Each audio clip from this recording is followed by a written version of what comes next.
Hi friends, good morning. கார சட்னிக்கு எப்படி அரைக்கணுன்றதுக்கு இன்க்ரீடியன்ட்ஸ் எடுத்து வச்சுருக்கேன். எப்படி அரைக்கணும்னு சொல்கிறேன் வாங்க.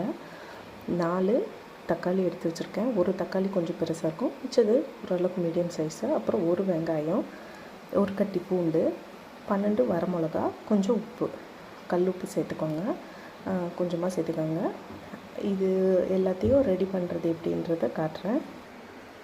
இப்போ மிக்சியில் அந்த வரமிளகா, ஒரு 12 வரமிளகா நான் எடுத்து வச்சுருக்கேன். அதையும் ஃபஸ்ட்டு பூண்டு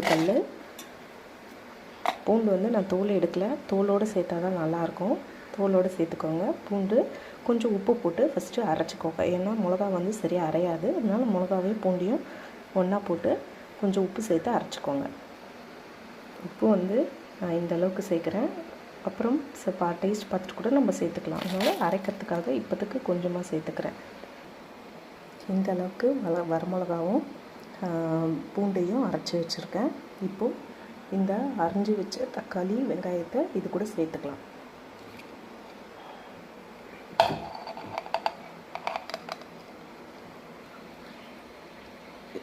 இப்போது தக்காளி வெங்காயம் ஆட் பண்ணிட்டேன். இதையும் சேர்த்து அரைச்சிக்கலாம்.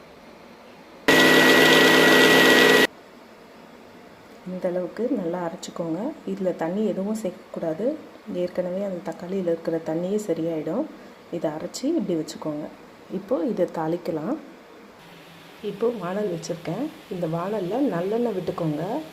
நல்லெண்ணெய் விட்டால் தான் அந்த காரம் வந்து நம்மளுக்கு கொஞ்சம் மைல்டாக தெரியும். சட்னியோட காரம் எதுவும் அந்த காரத்துக்கு நம்ம உடம்புக்கும் எதுவும் ஆகாது. நல்லெண்ணெய் சேர்த்துக்கோங்க. இப்போது கொஞ்சம் அதிகமாக நல்லெண்ணெய் சேர்த்துக்கோங்க. அது வதங்கிறதுக்கு அப்போ தான் நல்லாயிருக்கும். இந்த அளவுக்கு நான் நல்லெண்ணெய் சேர்த்துக்கிறேன். இது காஞ்ச உடனே கடுகு போட்டுக்கலாம். இப்போ காஞ்சிடுச்சு. கடுகு சேர்த்துக்கலாம். கடுகு பொரிஞ்சதும் இந்த அளவுக்கு ஒரு 1/4 ஸ்பூன் மஞ்சள்தூளும் கொஞ்சம் பெருங்காயமும் சேர்த்துக்கோங்க.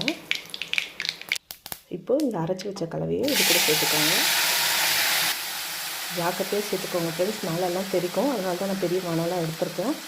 இந்த அரைச்சி வச்ச விழுதை இதில் நல்லா சேர்த்து வச்சு நல்லா கொதிக்க விடுங்க. பாருங்கள் ஃப்ரெண்ட்ஸ், எண்ணெய் வந்து ஓரளவுக்கு அதிகமாக இருக்கணும். அப்போ தான் இது சுண்டி வரும்போது அந்த எண்ணெயோட இந்த கார சட்னியோட காரம் அதிகமாக தெரியாது. கொஞ்சம் நல்லெண்ணெய் விட்டுக்கோங்க. முடிஞ்ச அளவுக்கு நல்லெண்ணெய் விட்டுக்கோங்க. இது நல்லா இன்னும் சுண்டி வரணும். அதுக்கப்புறம் நான் உங்களுக்கு காட்டுறேன். ஃப்ரெண்ட்ஸ், இந்த மாதிரி சுண்டி எண்ணெய் பிரிஞ்சு நல்லா வரணும். அந்தளவுக்கு வந்தவுடனே ஆஃப் பண்ணிவிடுங்க. உப்பு மட்டும் உங்களுக்கு டேஸ்ட் பார்த்துட்டு அதுக்கப்புறம் உப்பு போட்டுக்கோங்க.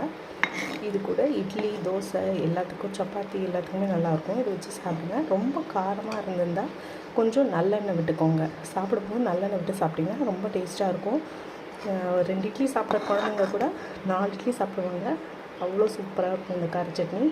ட்ரை பண்ணி பாருங்கள். என் வீடியோஸ் பிடிச்சிருந்தால் லைக் பண்ணுங்கள், ஷேர் பண்ணுங்கள், சப்ஸ்கிரைப் பண்ணுங்கள். Thank you friends.